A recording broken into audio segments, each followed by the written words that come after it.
Picture this.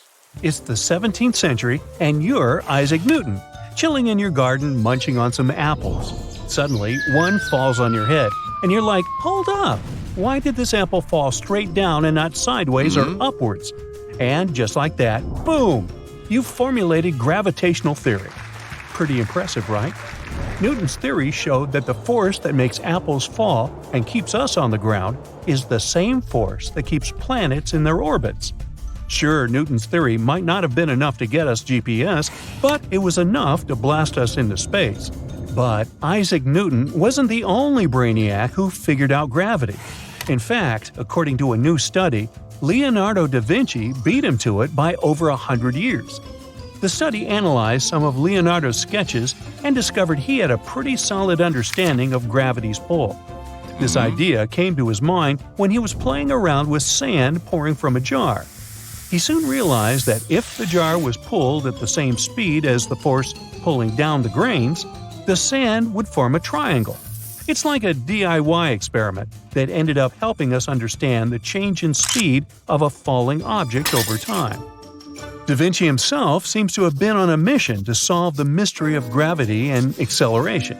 That's why he conducted some ingenious experiments relying solely on his imagination and expert experimental techniques. And guess what?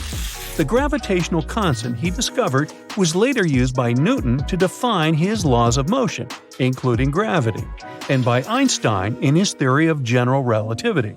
Even though Leonardo knew he found something cool, he wasn't quite sure what it was. Da Vinci might have been a little confused about the whole thing because he believed in Aristotle's ideas. Back in the day, Aristotle supposed that gravity was just the natural order of things and that objects tended to arrange themselves without any outside force. The Greek philosopher himself was onto something too, but these days we know it's way more complicated than that. As for Leonardo da Vinci, he was a real visionary when it came to gravity. His experiments were so accurate, they calculated the elusive gravitational constant with a whopping 97% accuracy. Wow. Da Vinci was so clever that he didn't even need to know the exact value of the gravitational force to understand how falling objects work. He used geometry to figure out the laws of motion, which just goes to show that you don't always need fancy equipment to do great science. Da Vinci just didn't help us out with the basics of gravity. He's also the man behind the invention of the parachute. He even drew up plans for a parachute-like contraption made from reinforced cloth and wooden poles. According to Leonardo, this 12 arms wide and 12 tall invention would allow a person to jump off a tall building without sustaining any injuries. He didn't call it that for sure, but it sure sounds like the definition of a parachute if you ask me. Fast forward to 2000, and a British skydiver decided to give Leonardo's creation a go by jumping out of a hot air balloon positioned a whopping 10,000 feet above South Africa. Although he did deploy a conventional parachute before landing, our skydiver spent a solid 5 minutes gently gliding down to Earth strapped under Leonardo's device. Not bad for a 15th century invention. Now, Leo didn't just stop at objects that could help us descend from the sky, but also thought about machines that might help us fly. Leonardo da Vinci's wildest idea was probably a winged flying machine, also known as the ornithopter. This bad boy was designed to fly like a bird, with flapping winged appendages and all. Leonardo must have spent countless hours studying birds and bats to come up with such a wacky invention.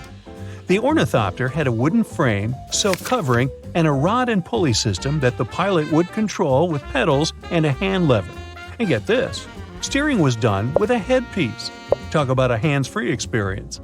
Unfortunately, the lack of an engine made it pretty tough to take off.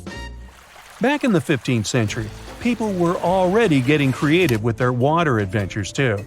Da Vinci was one of those innovators who designed a diving suit out of cane, leather tubes, and steel rings to explore the depths of the sea. And get this, it wasn't just for leisurely exploration, it was also intended as a sneaky surprise attack on enemy ships. Plus, the suit had an inflatable balloon-like device to help the diver adjust their buoyancy. Now, let's set the record straight here.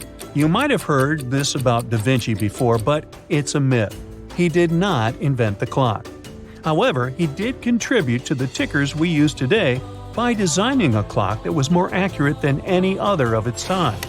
Now, I know what you're thinking. What's so special about a clock? Da Vinci's clock was no ordinary timepiece. It had not one, but two mechanisms for measuring time, one for hours and one for minutes. This clock even had a dial to keep track of the moon phases. It was like having a mini planetarium at your disposal. And instead of using boring old weights, Da Vinci used springs to power his clock. Oh, and did I mention he threw in some diamonds and rocks for good measure? Well, I just did. Da Vinci's next invention will have you laughing and crying at the same time. At one point throughout his career, he was once tasked with building the biggest horse statue in the world. As you'd expect, he wasn't one to shy away from a challenge. He soon got to work designing a massive 24-foot bronze statue. But that was just the beginning. He had to create a clay model covered in bronze and make sure the statue was evenly coated, or it would be unstable. The inventor used his experience designing other objects to invent a new mold-making technique and even an oven to heat the bronze. But just as he was about to bronze the statue, his commissioners took the bronze away. The statue was no longer a priority, and they needed to repurpose the metal. Talk about bad luck. Leo da Vinci was said to have been so heartbroken, he even said, "I will speak of the horse no more." Hundreds of years later, a man named Charles Dent from Pennsylvania decided to revive Da Vinci's statue project. He spent a whopping 17 years working on it. And finally, in 1999, the horse was completed and gifted to the people of Milan, Italy. Have you ever heard about Leonardo da Vinci's grand plans for an ideal city? This man wasn't just an artist, architect, and inventor. He was also a dreamer with epic ambition.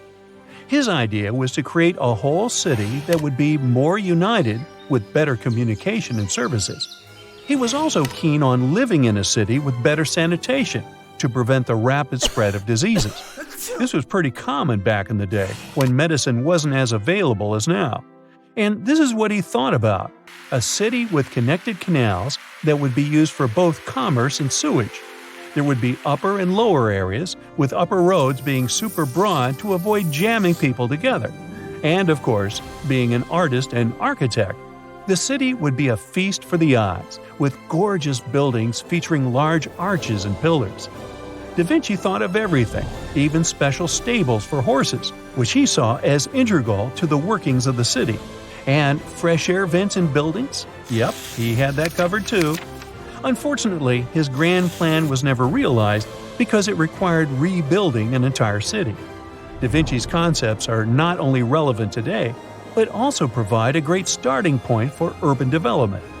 Numerous experts believe that creating a condensed city, constructed vertically rather than horizontally, and blended with the natural environment, may help contemporary cities become more livable.